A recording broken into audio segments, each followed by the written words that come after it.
Realm Royale was one of the biggest snuffed flames of the Battle Royale genre.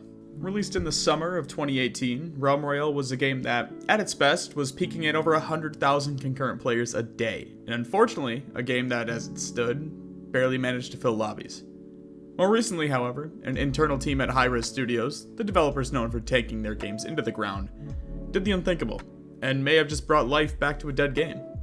In this video, I'll be touching on Realm Royale's well-documented fall from grace, and exploring the first update the game has had in 2.5 years, giving my thoughts and opinions that no one asked for on the topic. Now, I know I'm a little late to the news, but I figured it's still worth covering because I absolutely adored this game when it first came out, so let's get into it. Initially intended to be a separate game mode for Hi-Rez's free-to-play hero shooter Paladins, which was basically just Overwatch without the hype, but anyway, Realm Royale was turned into its own game and released into early access on June 5th, 2018, to immediate success. With an art style to match Fortnite and a laid-back casual feel, the game had its own unique characteristics and charm that gave it the potential to become a staple in the Battle Royale genre. There were several game mechanics unique to Realm Royale that drove players in by the thousands. Things like forges that could be used to craft weapons, armor, abilities, and potions. Craftable armor sets that could be looted from chests and also upgraded at the forge. A class system with special weapons and abilities locked to those classes, creating multiple different ways to play the game without forcing a meta through overpowered guns. And last but not least, the fact that when you're killed, you don't just die. You become a chicken and have the ability to survive a set amount of time. If you aren't killed before that timer expires, you'll turn back into your human form, keeping all of your gear that you had on you when you were eliminated, effectively removing the need for respawn stations like those seen in Apex and Fortnite and other popular battle royales at the time. Thanks to all of these wonderful innovations, the game hit massive peaks of over 100,000 concurrent players on Steam charts within the first month of release alone. So what happened? How did a game that achieved such immediate success and raving reviews fall to under 1% of its max player population?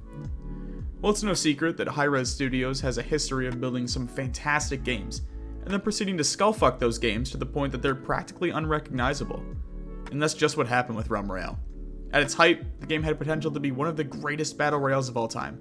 It offered something truly unique to the genre that, again, at the time, no other game brought to the table. Of the distinct classes, there were 4 consisting of a warrior, hunter, assassin, and a mage. Behind each class lay a plethora of unique abilities and weapons specific to the class chosen. For example, hunters utilized bows and longbows, whereas warriors were able to utilize swords and throwing axes. Not only that, but the game offered the ability to craft weapons and armor at forges placed at popular areas throughout the map. This worked through the accumulation of shards, which you could gather by killing other players or scrapping unwanted loot from chests. Similar to Apex Legends, armor could be looted or crafted and upgraded at these stations. But what made the armor unique were the added bonuses that they offered. For example, boots offered additional movement speed and mount speed along with an armor boost, and chest plates replenished armor and health at a constant rate. If you're sitting here thinking, Preds, this sounds awesome, how do they fuck up something so wonderful? Well, Nerdslayer Studios has a fantastic video breaking everything down, and you can check that video out by clicking the link in the top right corner. And if you're still here, I'll give you the TLDR, which is basically that Hi-Rez quite simply removed all of the core features that players loved. The ability to craft legendary gear to forge? Gone. Class-locked weapons and abilities? Not anymore, everything can be used by everyone. Armor that provided unique perks depending on the rarity? Fully removed from the game. All of this resulted in substantial drop-off from the active player base, and by July of 2020, Hi-Rez seemingly decided to cut their losses and change focus to other projects. Realm Royale would go on to receive 0 updates or communication to the player base for the next 2.5 years. But don't worry, there was still a battle pass for you to buy and an active shop that was updated. Just no game updates or patches or anything like that. Nice. While the game was and still is free to play on all platforms with crossplay built into the game, the player count dipped to an all-time low as even hardcore fans decided to move on from the now abandoned game. That was until August 22nd, 2022. Thanks to the help of a small team at Hi-Rez Studios, the game has been rebuilt utilizing mechanics from the game's earliest stages. You like armor and left when we took it out? It's back. Class-locked weapons and abilities? Back. Class abilities separated into movement and combat for more flexibility and loadout crafting? You got it. Class-specific mobility abilities are back with the following. Warriors have a leap, which launches them into the air and deals damage if you land on a player. This allows them to cover large areas of ground in a very small amount of time. Hunters have a grappling hook, which is a brand new ability and honestly a little underwhelming, but we appreciate the offer. Assassins can teleport short distances to cover ground and obviously get out of sight. and mages can hover or fly for short periods, which is great for repositioning. These aren't all of the mobility-centric abilities either. Each class has multiple to choose from, all unique to their specific class. All of these abilities also have upgrades, which can be found in various chests throughout the map, or can be upgraded at the Forge, which brings me to my next point. The ability to craft legendary weapons and armor from the Forge, that's back, baby. On top of all of these changes, the team also introduced the following. Class chests that can now be found throughout the map, which contain class-specific gear tied to who you play as to start the game, meaning if you're a warrior, the chests will always contain warrior-specific gear for you. The Circle Zone has been reworked to push for faster-paced gameplay and shorter matches. New abilities and weapons including Light Foot Potions, which give boosted movement speed, and the Ice and Fire Staffs. Ice Staff fires similar to a burst rifle, and the Fire Staff does splash damage with bonus tick damage tacked on.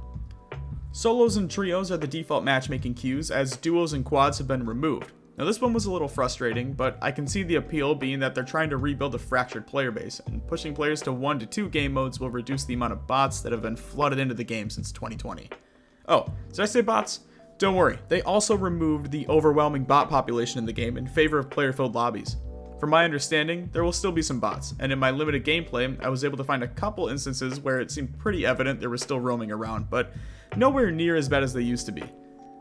And on top of all of this, the one big piece above all else, no battle pass. That's right, the free-to-play game does not currently offer a battle pass system. Nature is finally healing. To me, this feels like a very good start to turning this train wreck around. I love the fact that they brought back a ton of aspects that made the game so great, and even introduced some new abilities and weapons. Royale was a game that I fell in love with back when it first released, and I was unfortunately one of the players that the devs pushed away after some of the changes that I mentioned in the beginning. The gameplay was never the issue, the developers were. I'm really happy to see that some people in high-res still care enough about this game to put in the time and effort to hopefully revitalize a long-forgotten gem. As it sits right now, Royale has seen some of its first instances of real growth in years, almost tripling its player count in 1 month on Steam alone. Now we don't have the data to see how the game is performing on consoles and other platforms, but I'm willing to bet it's somewhat similar given the circumstances. I'm hopeful that this isn't just a one-off update, and that Hi-Rez decided to dig this thing out from under the barn and see if they can do something with it. If you'd like to check it out and experience some of these changes for yourself, which I highly recommend, the game is free to play on Steam, the PSN and Microsoft stores, and is also available on Nintendo Switch. Hopefully I'll see some of you out there, and as always, thanks for stopping by.